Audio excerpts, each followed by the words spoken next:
Hello there, my very good friends. On today's wrestling news, we're going to cover a report stating that AEW Backstage is more divisive than ever. We've got why Jeff Hardy is about to disappear from AEW screens. A Forbidden Door match is off, and we're going to talk about it. And a former WWE champion is frustrated with their stop-start push. I'm Andy from WhatCulture. I'm Michael from WhatCulture. And this is the flippin' news from WhatCulture. Let's kick things off by talking about, honest to goodness, I think Dave Meltzer's getting played like a fiddle here, but we'll cover this report. He was speaking with Post Wrestling just yesterday. Yeah. Worlds collide. Two of the premier outlets coming together, doing the content, doing the stuff. Shout-outs to all involved. And he's kind of commented that AEW's backstage divisiveness is actually a bit worse than ever at the moment, following CM Punk's comeback, the ESPN interview, which I think was a lot less incendiary than we were led to believe in the build-up. In fact, I think that was a good example of the media maybe getting played a little bit. Look, it happens. It's just part of the job. Sometimes sources do stuff. And then the promo as well, of course. So, Dave was speaking about this. He noted that all of these things led to a lot of issues, and the interview in particular was the talk of the locker room. He continued, noting that some people had anticipated the ESPN interview being a bit worse. He did talk about Hangman Page in that interview, like, I didn't feel safe wrestling him and trying to protect himself. Those were Punk's claims in those interviews. Nonetheless, people close to Page were not pleased coming out of that, understandably, perhaps. Now, a bunch of divisiveness, a lot of divisiveness actually, is the exact phrase that Dave used in the locker room, stating explicitly that it's worse than it's ever been, and that it hasn't really improved. It's hit a bad point once again. CM Punk was on Dynamite last night. One of AEW's top stars actually commented to Meltzer, we were told that we would not have to deal with Punk except for on pay-per-views, but here he is week one. Page, the Young Bucks, and Omega, they were not there on the show. They were there in a pre-tape. This was reported prior to the event, so it's no great surprise. They had the pre-tape with Eddie Kingston backstage. This all came out several days ago, so it's not like, oh my god, we went through that phase already. But yeah, Punk's back. So throughout this, I think there's a bunch of, in my opinion, right, and I'm not criticizing the great work that the forefront wrestling journalists do and have done covering this story. Your Dave Meltzers, your Mike Johnsons, your Sean Ross Sapp, add names, whatever. These are like professionals with track records, and I respect them immensely. We obviously aggregate them every single day. There have been some instances, in my opinion, of a bit of media manipulation, perhaps, from one side, and without diving into it too much, I don't think it's the side that a lot of people think it is either.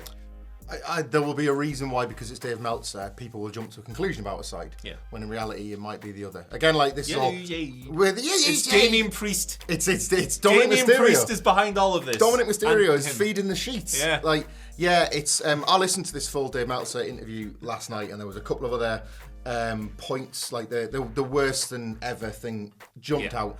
But he also, Dave Meltzer doesn't have to go to bat for anybody in particular, but he was making points about how Hangman Page has never said anything, and at this point that's starting to position him as the loser of this culture war, if there are such things as winners and losers. He was mentioning we're all losers in culture war. It's so weird because he was mentioning, it's a great interview, like Pollock and Thurston do push him on a couple of things he said to try and get a bit more information, but typical of Dave, he's trying to both protect his source and protect his information, I guess, and his integrity. But he talks about how the locker room is persistently told not to let stuff out, and then stuff gets out, and then he even kind of like, there's almost like a pregnant pause where he thinks, hang on, the very fact I'm telling you that the locker room have been told that stuff shouldn't get out means that it's got out, and it's got out to me. So it's just that constant thing where, like, obviously journalists have different sources, and you have to pick and choose, I guess, like who you believe to be credible at any individual times, and people attach their own emotions to the stories. I'm the same as you. Like, we here sort of, I think, on behalf of everybody at WhatCulture, really, like, are grateful for Dave Meltzer's work, and I think sometimes Meltzer is a misunderstood figure amongst some of the younger members of our community that don't understand that the kind of all of this. I'm a Dave guy, man. Like, all of this partially exists because of Dave Meltzer and Dave Meltzer alone. Like, if you're a Sean Ross Sapp guy, I'm a John Pollock guy. No matter who you are, it kind of starts and ends with Dave. And like, if you've been around this sort of long enough, you've got loyalty to him.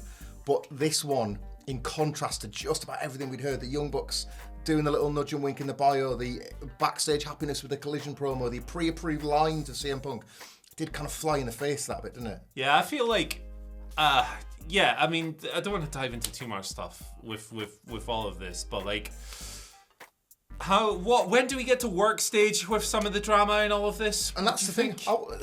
I think it's happening soon. Yeah. I believe there's enough conversations that have taken place, and it might not be a tomorrow thing, but it's definitely maybe it's already happened. Well, maybe. I genuinely believe these parties are closer than they maybe want us to know, and there's nothing wrong in it. You said this the other day. There's nothing wrong in us not knowing. But It's good to not know. Yeah. I would rather just think of a roster that can potentially work together again than ones that can be nowhere near each other. And we're getting that Forbidden Door. They're all going to be in the same building on the same night. That's literally 1 weekend. 8 days after Punk comes back. 8 days. And they're all in the same building. You know, like that's got to be a sign of something, hasn't it? Well, why don't you pose that question to the comment section down below? Yeah, what do you think's going on here? Do you think it's really all-time low? Do you think everyone's rainbows and butterflies and skipping through the fields? I think the truth is probably somewhere in the middle, personally. Somebody who won't be in the building for Forbidden Door after last night's Dynamite is Jeff Hardy. Because, of course... Jeff Jones. Yeah. He'll be in there, he'll be tweeting. But Jeff Hardy will not be on AEW screens anytime soon as the company prepare to have a fairly lengthy stay in Canada. Fightful Select came through with this, of course, that Hardy is unable to enter the country as a result of his arrest history. That might be part of the reason why the Hardys were beaten by the Gun Club last night and then beaten down by Bullet Club Gold and kind of just rolled off to the side as FTR, Ricky Starks and CM Punk kind of mixed in with Bullet Club Gold instead. You've got Collision in Toronto on Saturday. They remain in Toronto for Forbidden Door on Sunday. And then the next 8 AEW shows, televised, taped and the like, are all to take place on the other side of the border. So Jeff Hardy is not able to do it. A couple of like extra details, obviously. So he's only worked 5 matches since his return this year, having been back in trouble with the law in 2022. And obviously there's a number of historic DUIs and the like that we don't need to go into detail on now. But that's it, basically. It's not the first time a wrestler's had this issue with the Canadian border specifically.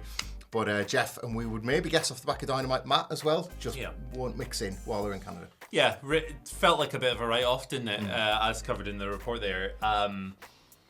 Losing to the Guns, you'd imagine they'll come back for revenge and all of this, and the feud will continue and all this stuff. Did you see the signs that the Guns handed out? This was on Reddit. The Guns left notes on people's chairs, and it's like, it must be like 500 words. It's quite a long note, and it's like a really sincere letter going, hey, we work so hard, blah, blah, blah. You respect us. Don't call us ass boys, please. Like that's really, that's good. That's really funny. Yeah, that's a really fun component of all this. But yeah, real life situations necessitating a creative rewrite. What else can you do? Hope Jeff is in a good place. Thinking about it, if Jeff obviously can't travel, Matt could bring in Ethan Page as his Canadian sidekick and have him dress up fully like Jeff Hardy. Because when they asked him to extend them and then the arm things came down, just full Jeff, rainbow hair, baggy trousers, the lot. Ethan Page as Jeff giving it all Ethan that. Page would do a really good job. Nail it, wouldn't he? Yeah, be absolutely sensational. Getting a subscription to Hardy monthly, just like you're getting your subscription to the channel. Thank you so much. Page Oxygen. Yeah. Oh, best band ever. What's the best wrestling band? Is it Peroxide? It might be. I mean, it's obviously God's hater. Like, it's better than Fozzy. Yeah. Yeah. It's not Peroxide. It's not Peroxide. Let us know what you think the best wrestling band is in the comments. And if you love Peroxide, for God's sake, tell us why. Yeah, what's going on there? Can we examine you? Right. CM Punk again. Kenta match. It's not happening. No. Boy, was Twitter all over the place with this last night. So it kind of came out. Fightful published a report noting that they'd learned as of prior to last weekend that the long rumored match between CM Punk and Kenta, because Kenta just tweets about him all the bloody time. They'd learned prior to the weekend that it was off, and if you're looking forward to it, you're kind of in for a bit of disappointment. Obviously, it was announced last night that Punk is wrestling Satoshi Kojima at Forbidden Door instead. Fightful noted that this is prior to the match being announced, Kojima was being discussed, El Phantasmo was being discussed as a potential opponent. I don't remember the last name, but there was 3 of them. Forgive me. And this sparked a bunch of stuff, a whole bunch of stuff. An account who, I'm not going to send rubbish their way, so I'm not going to mention the app, but had tweeted that CM Punk had turned the match down. And this sparked a lot of really nasty stuff that got sent that person's way. They were somebody who they trust had said to them that the Punk had declined it and didn't want to wrestle Kenta. And I believe that person. I believe that they were told that by someone they trust. Yeah. This has since been kind of countered. So perhaps that person was just told someone that isn't correct, which happens. And they weren't reporting it formally. They just tweeted. And everyone was like, ah! But obviously people like Fightful have like a journalistic responsibility to come out and try and correct these things if they think they're wrong, and they have, noting that Kenta maybe wasn't fond of this match. A specific reason wasn't stated at the time. However, Fightful did note Ibu of WrestlePurist, friend of the channel, he had some tweets yesterday talking about the situation, talking about how Collision had to be rewritten, because that's why the main event went so damn long. It's because there was going to be an angle featuring Kenta decking Punk presumably afterwards. Fightful noted that there were rewrites to the show and stuff. So this is a whole web of things. The match has been cancelled. It's not happening. Kojima's in instead. That's an Owen Hart tournament match. I personally, as the person who was probably looking forward to this match more than anyone, I'm a bit disappointed. I wanted my two grumpy lads, two salty, petty men, spitting at each other. Athleticism, don't care. Just be grumpy. That's what I like.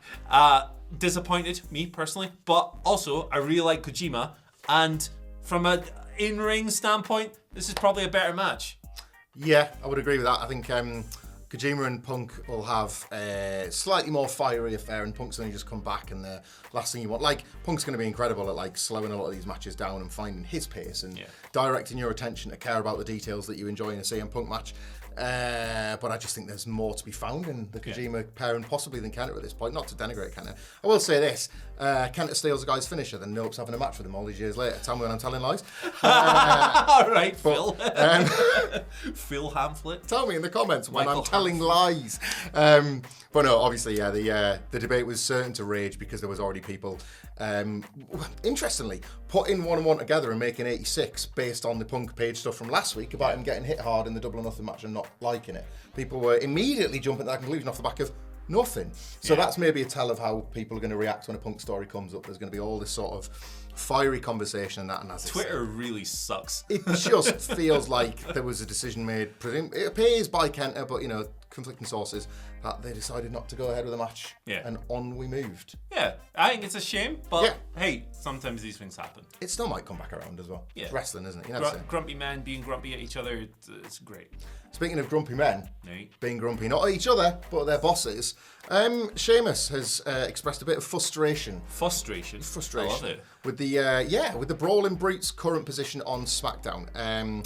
He was speaking candidly to Metro. It was Alistair McGeorge that had the story from Metro. And there's a bit of a long quote from Sheamus here where he's been very upfront about where he believes WWE's let the group down. He said, quote, I just don't think they've really capitalised on the group. I don't think they've really let us show what we can do.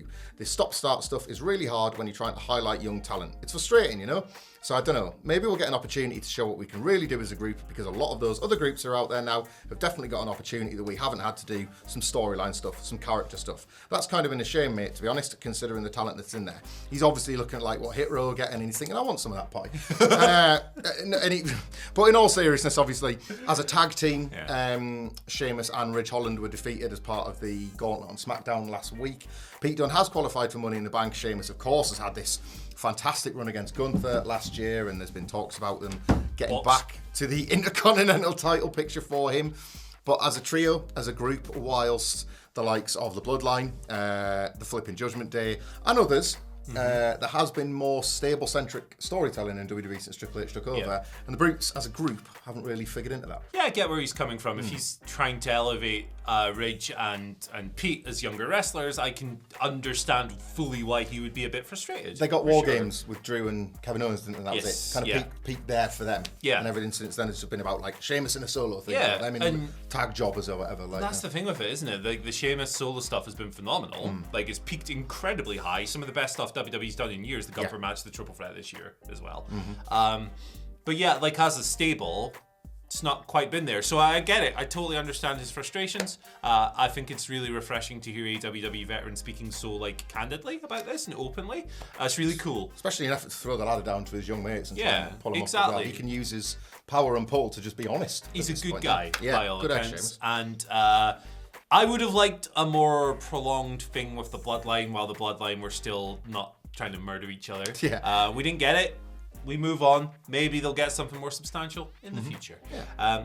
Let's move on to today's questions. They are from the YouTube community. We'll get tomorrow's ones from Twitter. We like to mix it up. Not all of you like Twitter. I don't like Twitter, but I'm addicted to it. So what can I do?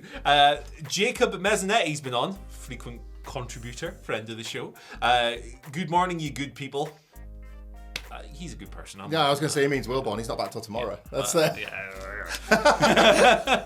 Who tomorrow could be next week. I've not seen that guy in a month. Bring him I home. hope he's all right. Yeah, I miss him because like he's about to have a kid. I know he's about to be a parent, but I sort of get the most parental when like I go a few days without Wilborn contact. It's like, Richard, let us know you're okay. Where's my boy? It's a scary world out there. Hey, he's got to navigate a flight today, presumably. Anna Louise will look after him. Yeah, she's got it. She's got it. So right, yeah. Jacob wants to know, do you think Forbidden Door could lead to any Stardom or Tokyo Joshi Pro matches being incorporated in years to come, or is the Joshi scene too competitive in that sense? I think it really has to. I think a great failing of these shows so far has been the inability to come up with crossover matches featuring Joshi partner promotions. Understand the difficulties. Understand last year Stardom had a show the day after or whatever. Understand this year Stardom has a show on the day. And Tokyo Joshi Pro also has a show on the day. So I get it. However, it would be nice to see these things sorted in advance because the women's division feels underserved. It's Willow versus Tony is going to kick ass. Yeah. Don't get me wrong. Athena versus Billy Starks is like really quite inspired booking, like considering their contrasting characters. That being said, it's a crossover pay-per-view. Let's get more crossover stars. Yeah. I can't like speak with any sort of knowledge like you do about Stardom or Tokyo Joshi Pro, but you were telling me about these shows clashing 2 years on the spin. It's like, Forbidden Door's coming. Yeah. Plan in advance and lift Like those names out. And 3 months in advance. Can you go, hey, hello Tokyo Joshi Pro, what is Mizuki doing in 3 months? Can we book her? 3 months, absolutely. You can work around one day and a weekend in June. Yes. See you later, Tony. Yeah, there you go. Simple. Done it. I'm sure That's next year's conversation. Yeah. I'm sure there's political machinations. No, it goes exactly like that. That was a script. Consider that a report. That's next year's Forbidden Door. World exclusive. There you go, you can have that. I'm sure there's complicated things that we aren't privy to, but I want to watch Julia wrestle Jamie Hayter. Yeah. Please do that. Please do that. Michael Everett's been on saying, morning legends. Again, plural. What's going on? He's talking to these two. Talking about the eel. Is it possible for WWE to... This is one for you. Okay. Appeals directly to your taste. Is it possible for WWE to salvage Bray Wyatt? Or is it just too far gone? The Extreme Rules pop shows he can still draw, but I'm not convinced WWE can get him right. I think Michael's actually onto something here, right? That the buzz, the pop at Extreme Rules was thunderous. The ensuing weeks felt really big. Money. And then it felt like the opposite of big. Yeah. And now he's off TV. And yeah, I know the illness, all of this, but can they fix the flippin' Fiend? They can't fix the Fiend. No. Uncle Howie's dead. Uncle Howie's gonna fight Danhausen. Killed by Danhausen, R.I.P. That's toothless. Bray Wyatt it's never over. I don't mean Bray Wyatt's never over, but that's true too. It's never over with Bray Wyatt. It's been over. He's this creative guy that really works for a lot of people, and there's like loads of evidence. We've gone over this a million times. It doesn't really matter at this point your subjective takes on Bray Wyatt or your tastes towards him, because when he arrives on the scene, there is an audience that just wants to devour everything he does. That was one of the reasons why the White Rabbit was successful. Yeah. It inspires like a section of the fan base to go wild, to buy in emotionally and financially. Pitch Black was a good payday for everybody, Mountain Dew included. Send some more our way if you want to. That's a beg. I don't even care. But as the channel manager, please don't waste your money on us. Yeah, he's right. But I will say that Bray himself might actually be the one getting most frustrated with this now. Yeah. Like it's always discussed about like, when can just WWE get Bray Wyatt right? What if the two sides can never come together and it's constantly going to be this back and forth and stop and start? That kills everyone's enthusiasm for it. Like, you probably wonder if Triple H is as down on Bray Wyatt as Bray Wyatt himself at this point. So maybe it's just not meant to be. Maybe it's not meant to be. And when he's around, he's like, merch-wise, he's a Fiendio-friendly unit shifter. Like, he makes money. I was hoping for a pop for the Nirvana thing there, but... Oh, sorry. They've got more riffs than the Beatles, by the way. I was just thinking about if I was trying to like work out who could be in a trios division team with Husky Harris. I was just trying to like work out who could because you could do Husky, you could do Bo. Nails. And Nails. There you go. Nails is back. Husky, Bo Dallas and Nails against the House of Black. Yes? Yes? No. Tokyo, Paris, London, Ellen. Literally one person watching that will get pop. Will pop. You popped and you don't even know what I'm talking about. I know. I was thinking about like all three of them, like sort of walking down a catwalk. Ellen. Shouts to Buffy Base. Anyway, I have no idea what we're talking about. The Mahoney Daddy has been on, saying, "Good day, gentlemen. Putting WWE preference aside, if the hardcore fans had their way and we get LA Knight winning the briefcase, which champion should he cash in on and beat? And how do you see a championship reign going for him with the fans? I'm of the opinion that LA Knight is so undeniably hot right now that they absolutely have to capitalize on this right now, and they have to do something huge with this man immediately. What would you do?"